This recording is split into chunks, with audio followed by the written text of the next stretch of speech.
Find the Halo. Win the war.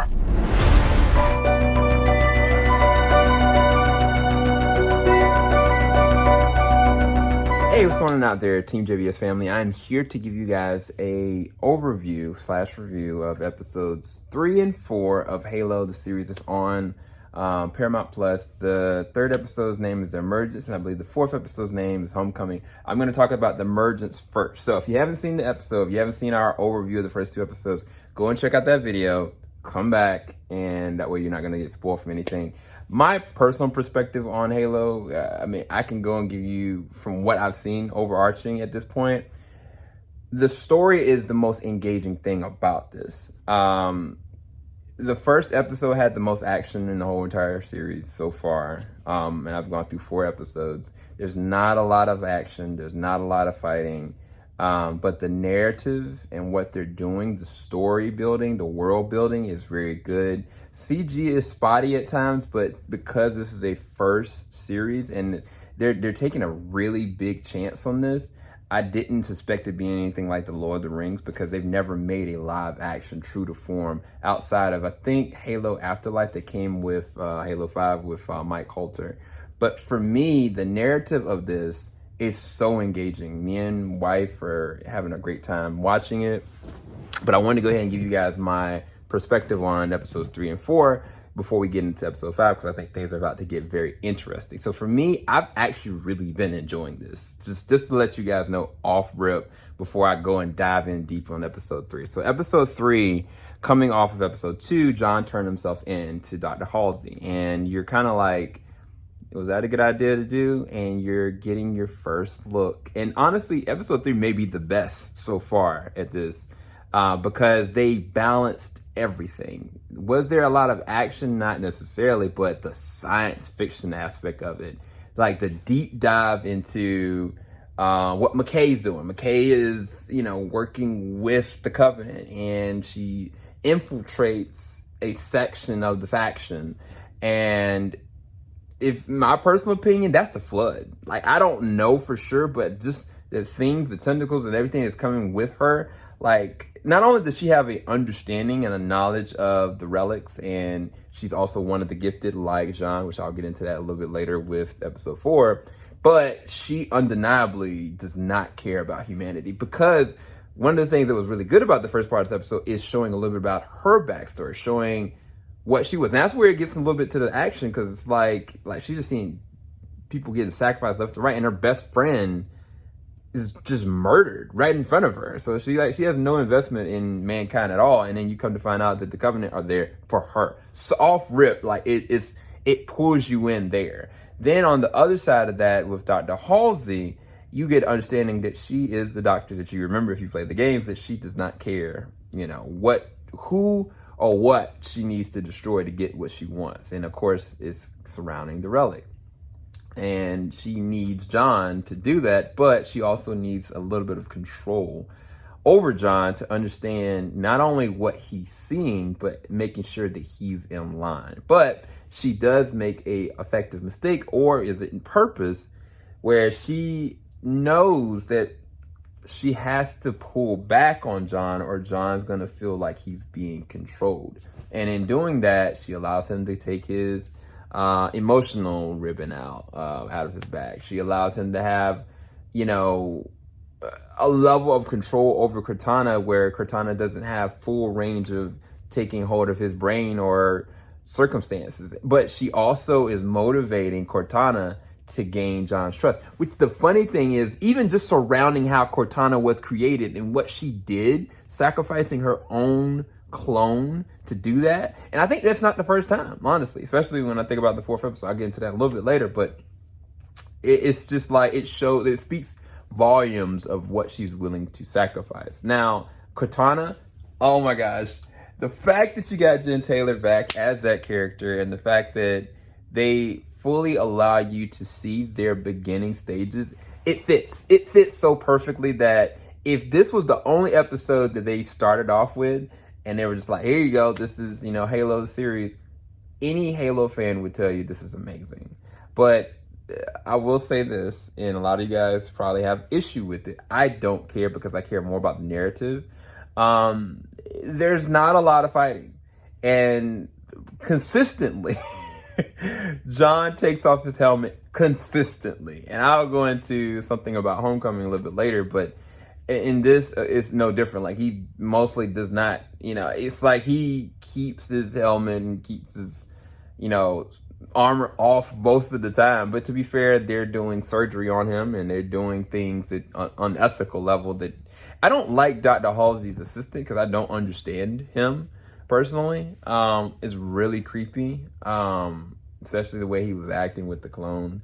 But in terms of the episode, I thought this was great. Like, everything about, him interacting with the relic, everything about him understanding and getting a grounded sense of his own emotions and connection with humanity. Because kind of like, to me, yeah, like, he is effectively one of the best, right? We know this. Like, he is the Master Chief. They even make a point to that in the 4th episode, telegraphing it. But to me, you have to have a hero that's connected to humanity.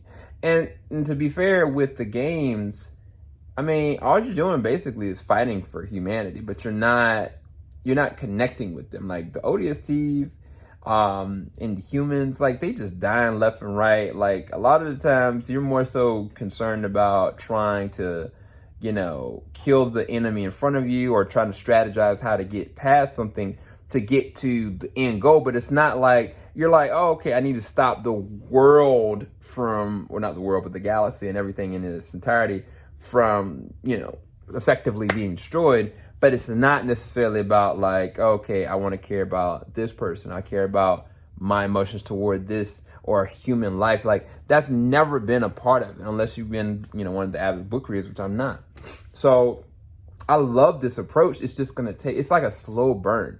So to me, if you're a Halo fan and all you know is just point, shoot, riding the Banshee, riding the Warthog, riding like a Ghost, like, you're kind of like, daggone, we ain't doing nothing. Like, nothing's happening. We're not doing anything. And like, he's rarely even in the suit. So it's like, what are you watching? And I think that's the thing. Like, by the time they get to the second season, they have to ramp up the action. But to me, the 3rd episode, I think, is easily the best. They gave it a 9 out of 10. Oh, it was great.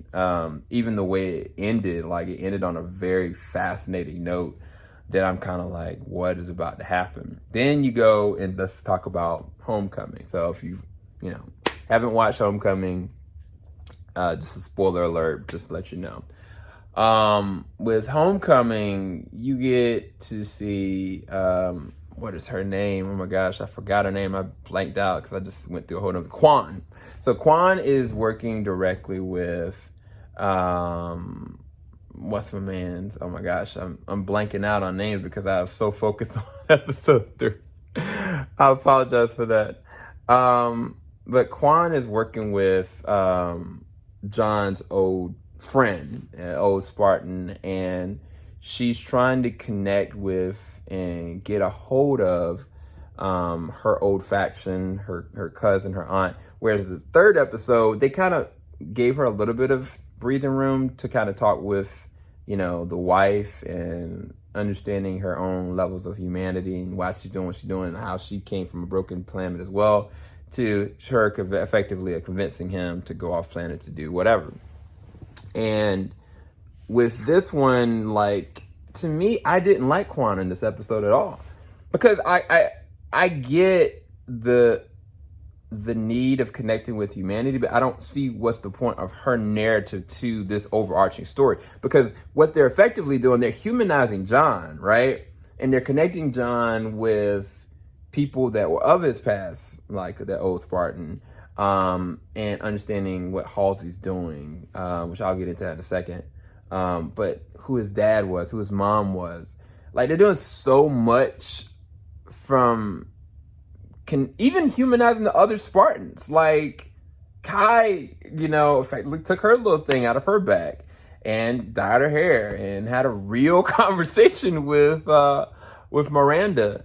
And that was really dope to see, because Miranda started to understand and perceive things differently about the Spartans, because she'd always looked at them as the children that, you know, Halsey cared about more than her, you know, and so it allowed her to grow as well, which that was great character development.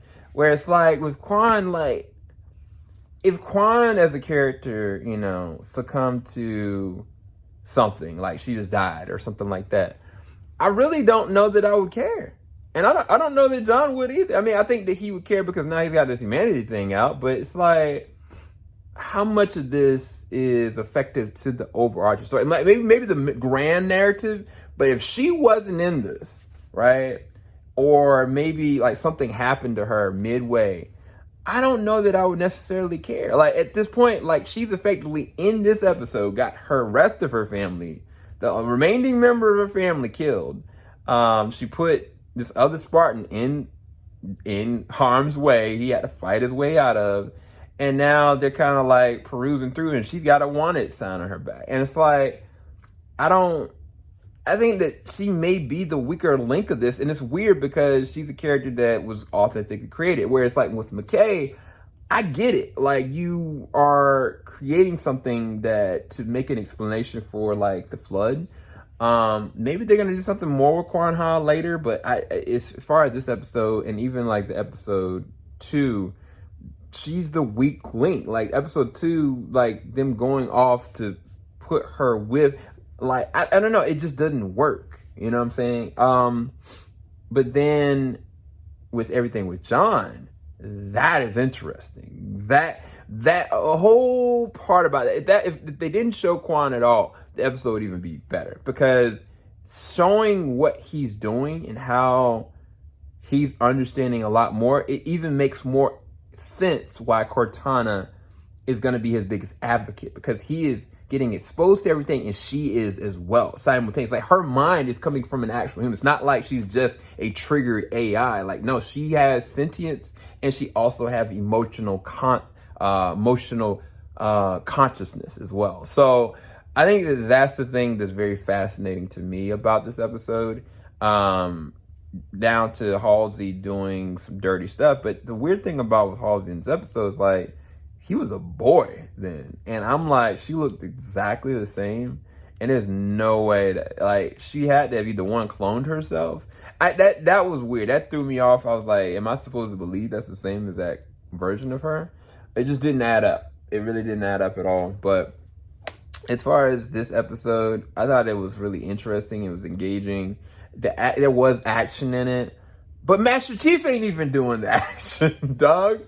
None of the other Spartans are doing any action. Like they're sitting there touching Relic and having like a real conversation. So I think that I get it. I get where people's issue is and their urgency, because I mean we're already 4 episodes in. I don't remember how many episodes total it's gonna be. I believe it's probably like 9 or 10. But they have to ramp up the action to keep people engaged. I'm invested in the story, but like I said with Quan, like I'm not invested. I'm not invested at all. So those are my 2 thoughts. Oh, my episode about rating for this one, 7 out of 10. I mean, it was engaging, and I loved everything about John. I love everything about Kai. I love everything about Miranda. I love everything about Halsey, but everything else is just like, Anyway, let me know what you guys think. Make sure you like, subscribe, hit that bell button. We may be doing individual reviews of this moving forward. I don't know. We'll see. Please be patient. Make sure you like, subscribe, hit the bell button. I'll talk to you guys soon. Keep it locked. JVS, we ain't gonna stop. Peace, guys. Filing out the top of the I can see the skyline, 50 mile radius on my timeline. Ain't nothing on my mind. Oh Lord.